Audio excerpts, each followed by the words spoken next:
पाळस गणपती संस्थेच्या वतीने अतिवृष्टी भागातील शेतकऱ्यांसाठी 5 लाखाचा धनादेश जिल्हाधिकारी यांच्याकडे सुपूर्द केला।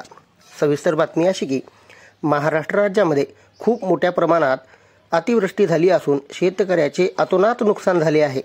त्यासाठी नांदेड जिल्ह्यातील प्रसिद्ध पाळस गणपती संस्थाच्या वतीने जिल्हाधिकारी यांच्यामार्फत मुख्यमंत्री सहायता निधी व अतिवृष्टी भागातील शेतकऱ्यांसाठी 5 लाखाचा धनादेश देण्यात आला आहे। हे गणपती संस्थान महाराष्ट्र, तेलंगणा, आंध्र प्रदेश, कर्नाटका बाँड्रीवरती असून नवसाला पावणारा गणपती म्हणून याची प्रचिती आहे।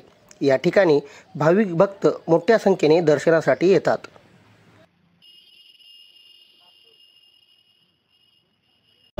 फार भयंकर अतिवृष्टी झाल्यामुळे तर आम्ही आमच्या पाळस देवस्थानकडून शेतकऱ्यांचं अहोनात नुकसान झाल्यामुळे आमच्या गणपती ट्रस्टकडून सहायता निधी म्हणून 5 लाख रुपये आम्ही आमच्या संस्थेकडून प्राप्त केलेलं आहे। कारण आपल्या एवढी मोठी भयंकर परिस्थिती झाल्यामुळे हे लक्षात घेऊन आमच्या नांदेड जिल्ह्यामधले भोकर तालुक्यामध्ये पाळस हे प्रसिद्ध देवस्थान असल्यामुळे त्या गणपतीच्या ट्रस्टकडून आम्ही विचार करून शेतकऱ्यांना कुठेतरी कमीत कमी आमच्या निधी भेटावा म्हणून आम्ही 5 लाख निधीची प्राप्त केलेली आहे। आम्ही कलेक्टर साहेबाला येऊन हा प्राप्त चेक दिलेला आहे। कुठले लोक येतात दर्शनासाठी आणि काय महत्त्व? आमच्या पाळस येथील हे गणपती नवसाला पावणारा गणपती म्हणून प्रसिद्ध झालेले आहे।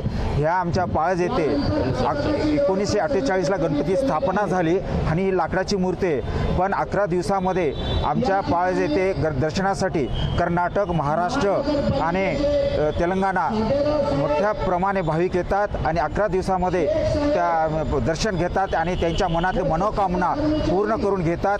त्यामुळे आमच्या ह्या पाळस देवस्थानला लाखोंची गर्दी दरवर्षी वाढत आहे। त्याकरता या ठिकाणी आमच्या महाराष्ट्र शासनाकडून ते आम्हाला ह्या देवस्थानाकडे चांगल्या प्रकारे व्यवसाय करतात आणि आमचे आमदार, आमच्या नांदेड जिल्ह्याचे खासदार अशोकराव चव्हाण साहेब हे पण आमच्या मतदारसंघातले असल्यामुळे ही देवस्थान प्रसिद्ध झाल्यामुळे आणि साहेबाचा फार मोठा विकास निधीमध्ये बी त्यांचा सहकार्य भेटते। शेतकऱ्यांच्या पाठीशी आहे का मंदिर प्रशासन?